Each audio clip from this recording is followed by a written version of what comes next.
vamos falar um pouquinho sobre os chakras, que são os vórtices energéticos que nós temos no campo áurico. Isso porque existe uma energia cósmica que interpenetra todas as coisas e que, quando interpenetra o corpo humano e tudo na natureza, plasma energeticamente aquilo que encontra. Então, em cada um de nós, com pensamentos e sentimentos diferentes, quando essas energias da natureza entram em nossos corpos, elas refletem naturalmente num campo energético aquilo que nós pensamos e sentimos. É isso que os antigos chamavam de aura, que é uma palavra que vem do latim, significando sopro de ar, porque nós podemos ficar vários dias sem comer, sobrevivemos, mas 5 minutos sem respirar, a vida acaba. Então, naturalmente, a principal fonte de entrada de vitalidade no corpo é a respiração. E quando nós respiramos, nós captamos do meio ambiente em volta as energias que vêm de cima, energias sutis, cósmicas, celestes. Mas os nossos pés também estão colados na terra e as energias mais densas sobem. E essas energias então se misturam no corpo humano com a própria energia da respiração, e a mistura dessas energias cria um campo energético em volta do corpo, daí a palavra latina aura, significando essa respiração, esse sopro vital que entra pela respiração. E nessa aura nós temos diversas aberturinhas por onde essas energias entram e saem. Essas aberturas, os antigos hindus chamaram de chakras. A nossa aura tem milhares de pontinhos por onde as energias entram e saem num autêntico movimento respiratório psíquico, bioenergético, numa troca com as energias da natureza. Nós recebemos, além das energias celestes e da terra, energia do meio ambiente, das pessoas em torno, das árvores, dos minerais, vegetais e animais, numa troca constante, já que tudo na natureza é energia, e a própria ciência afirma que matéria é energia condensada e a energia é matéria em estado livre radiante. Então a nossa aura, que é o campo energético, apresenta bilhões de pontinhos brilhantes por onde as energias entram e saem, os chakras. Entretanto, os antigos mestres da Índia, quando observavam pela clarividência esses pontos energéticos, notaram que 7 pontos se destacavam mais do que todos os outros. Um no topo da cabeça, testa, garganta, peito, meio da barriga, baixo ventre e a base da coluna. Então eles passaram a falar dos 7 grandes chakras. Não é que só hajam 7, mas 7 são chakras principais. E eles desconfiaram então por que haviam 7 centros energéticos mais brilhantes e maiores do que todos os outros. Quando eles foram investigar pela clarividência, notaram claramente que para cada um daqueles centros energéticos grandes estava conectada uma glândula do sistema endócrino. Como o sistema endócrino é composto de 7 glândulas, os hindus passaram a considerar que chakra de primeira divisão, chakra importante, é aquele que tem uma conexão direta com uma das glândulas do sistema endócrino. Como nós temos 7 glândulas, passaram a falar dos 7 chakras. Então cada um desses centros vitais está associado a uma das glândulas endócrinas. E o que é uma glândula endócrina? Uma glândula capaz de produzir hormônios, que são agentes bioquímicos, que ao viajar pela corrente sanguínea, estimulam as diversas funções do metabolismo. Para cada uma das glândulas nós temos um chakra grande correlacionado. 7 glândulas, portanto, 7 chakras. Por exemplo, nós temos chakras das palmas das mãos. São chakras secundários, chakras das pontas dos dedos, cotovelos, plantas dos pés. São todos chakras secundários porque não tem ligação direta com o sistema glandular. Então, a partir de agora, eu vou relatar para vocês e explicar rapidamente, de forma didática, as funções de cada um desses chakras e as suas ligações correspondentes com as glândulas.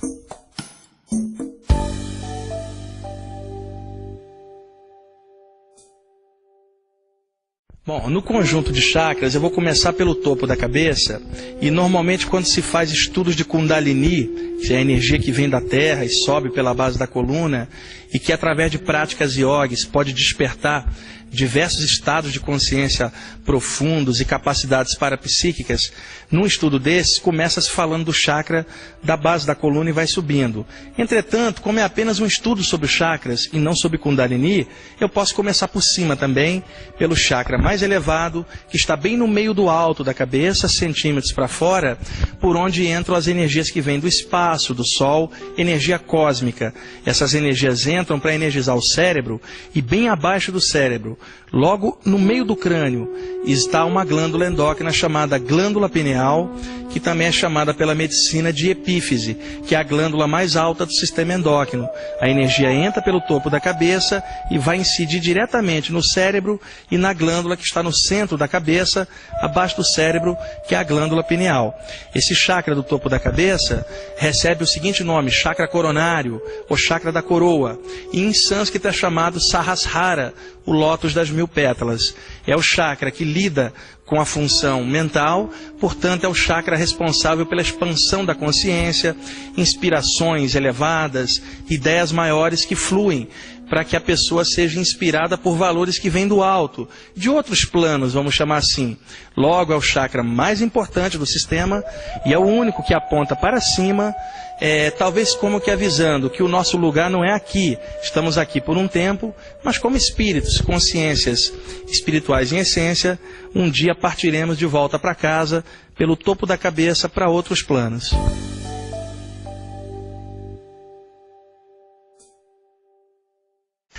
O segundo chakra descendo é o chakra frontal, na altura da testa. O chakra frontal energiza os olhos, o canal nasal e também a glândula hipófise, que também é chamada de pituitária, que é a glândula de comando do sistema endócrino. Se eu puxar uma linha reta para cá, eu vou encontrar a glândula hipófise um pouco abaixo e à frente da glândula pineal, também embaixo do cérebro, no meio do crânio. Esse chakra é o responsável pela clarividência, pelo aprendizado, a observação das coisas, a intuição, e é um chakra que muita gente sente como uma pulsação luminosa na testa. Muitas vezes a pessoa se pergunta, poxa, eu não tenho nada aqui na testa que seja mole para pulsar, de onde vem essa pulsação?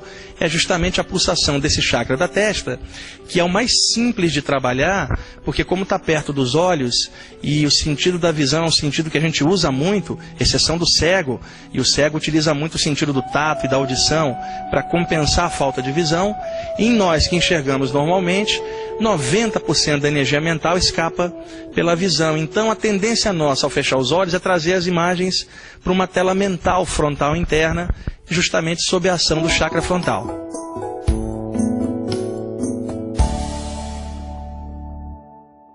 Descendo, nós vamos encontrar o chakra da garganta, o chakra laríngeo. Esse chakra energiza cordas vocais, laringe, faringe, traqueia. Como energiza as cordas vocais, é o chakra responsável pela comunicação. É também um chakra que trabalha a mastigação, a salivação e a deglutição dos alimentos, que controla a boca. E também controlando a laringe, controla a parte média da respiração. Então, além da comunicação, esse chakra trabalha uma parte da respiração e uma parte do processo da alimentação, que começa na boca, na mastigação, deglutição e salivação. Esse chakra é também o chakra responsável pela expressão artística da pessoa. A pessoa cria na mente ou no coração e ela tenta expressar. Então, se ela não vai escrever ou falar, ela acaba pintando, desenhando ou fazendo uma escultura. Então, esse é o chakra responsável pela expressão artística de dentro para fora. No caso de médiums que desenvolve a psicofonia, esse chakra é muito importante nas sessões mediúnicas e também importante para todas as pessoas que se comunicam, né, e têm a expressão artística correspondente. A glândula que está ligada ao chakra da garganta é a glândula tiroide, é a glândula de purificação e desintoxicação da corrente sanguínea.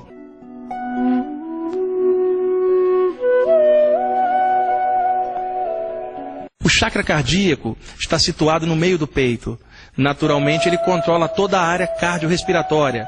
Seria mais apropriado chamá-lo de chakra peitoral, porque em muitos desenhos sobre chakras, desenha-se esse chakra à esquerda no coração, mas na verdade é bem no meio do peito, abrangendo toda a área peitoral.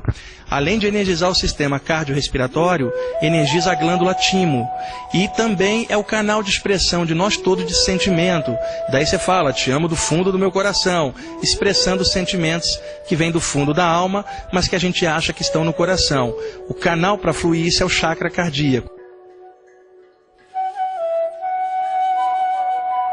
Descendo, o chakra umbilical, é o quinto chakra de cima para baixo. É o chakra que está um dedinho acima do umbigo. Esse chakra energiza toda a área abdominal e, consequentemente, todo o aparelho de digestão. Então, esse chakra é o responsável puxar a energia dos alimentos para espalhar para o sistema. É um chakra de grande vitalidade e funciona como uma espécie de radar psíquico. Por exemplo, num caso de um sensitivo desenvolvido, se ele vê um espírito ou alguma coisa, isto é o chakra frontal, dando a clarividência. Mas se ele apenas sente e fala, eu não estou vendo, mas estou sentindo, é o chakra umbilical, que é como se fosse um radar, é cego, ele sente por aproximação. Então esse é um chakra que é hipersensível em médiuns e sensitivos em geral. Então um chakra precisa estar cheio de luz, e a forma da pessoa fazer isso é meditar em cada área que eu estou comentando, de cada chakra, pulsando luz branquinha ou amarela de dentro para fora, para poder limpar o chakra e deixá-lo funcionando normalmente. O chakra sexual na altura do baixo ventre energiza toda a área geniturinária, é o chakra responsável pela reprodução sexual e é um chakra que, é óbvio, está ligado à troca sexual e ao controle de líquidos do corpo humano, porque como esse chakra energiza as vias urinárias, ele é responsável por expelir, né, os líquidos para fora do corpo, pela urina. Ele é o chakra que faz a filtragem dos líquidos que viajam pelo corpo. E nem precisa dizer que o corpo é 70% de líquido, então esse chakra é responsável pela filtragem do sangue e a circulação da energia do corpo. E, diga-se de passagem, independe da pessoa ter atividade sexual ou não, esse chakra funciona também na parte urinária, e todas as pessoas precisam urinar. Então tem às vezes alguém que fala, olha, eu não mexo com esse chakra, não faço. Não, você precisa pelo menos urinar. Então esse chakra tem função geniturinária. Outro detalhe importante, muitas escolas espiritualistas ocidentais evitam de falar do chakra sexual por motivo de pudor sexual. Mesmo nós estando no século XXI, ainda tem gente com a mente presa que não encara a sexualidade de frente. Então, para evitar isso, vários grupos substituem o chakra sexual e passam a falar do chakra do baço, que é um chakra secundário que está em cima do baço, que é chamado também de chakra esplênico, porque baço em inglês é spleen, daí o nome esplênico. É um chakra em cima do baço que capta energia para dentro da corrente sanguínea. Só que há um pequeno detalhe, o chakra do baço não está ligado a nenhuma das glândulas endócrinas, por isso não é considerado um dos chakras, um dos 7 principais, embora algumas doutrinas tenham colocado ele como um dos chakras e cortado o chakra sexual para poder justificar a contagem em 7 chakras. Por todo o Oriente, vocês vão ver livros falando do chakra sexual e não do baço. Então, dependendo do autor do livro que você lê, se fala por um prisma oriental, fala do chakra sexual e não fala do chakra do baço. Se o autor é ocidental e tem algum problema com a sexualidade, ele vai falar do chakra do baço para não ter que falar do chakra sexual, que ele não quer misturar com a parte espiritual, acha que uma coisa é separada da outra. Isso é um pequeno detalhe que todo estudante deve atentar a essa variação. E aí alguém pergunta, e qual é a verdade? É o baço ou o chakra sexual? O chakra sexual está ligado com as gônadas, testículos no homem e ovários na mulher. Então ele está ligado com glândulas endócrinas, enquanto que o chakra do baço não. Essa é a chave para qualquer estudante perceber se um chakra é de primeira linha ou não. Finalmente, o chakra da base da coluna, que está situado na base do osso cóccix, na base da coluna. Sua extensão se abre na altura do períneo, entre a área genital e sexual, na direção da terra. Para quê? Captar energias que vêm de baixo para cima. É o único chakra que está para baixo, exatamente por isso. Capta energia, essa energia sobe pela coluna e na subida pelas costas, energiza 2 glândulas que estão sobre os rins, que são as glândulas suprarrenais. E as suprarrenais projetam dentro da corrente sanguínea o hormônio adrenalina, quando a pessoa está com medo ou quer enfrentar um perigo para reforçar o corpo. É o instinto de sobrevivência, a descarga de força a mais pela adrenalina feita pelas suprarrenais. Então, quando a energia sobe da base da coluna, ela pega as 2 glândulas suprarrenais em cima dos rins e aí equilibra o sistema da maneira que deve. Então, essa é uma descrição bem didática, bem simples, dos 7 grandes chakras.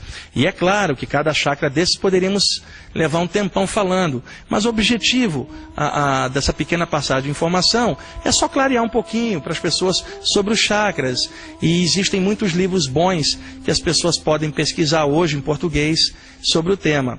Eu espero que essa pequena explicação tenha sido útil para vocês, tá bom? Um grande abraço.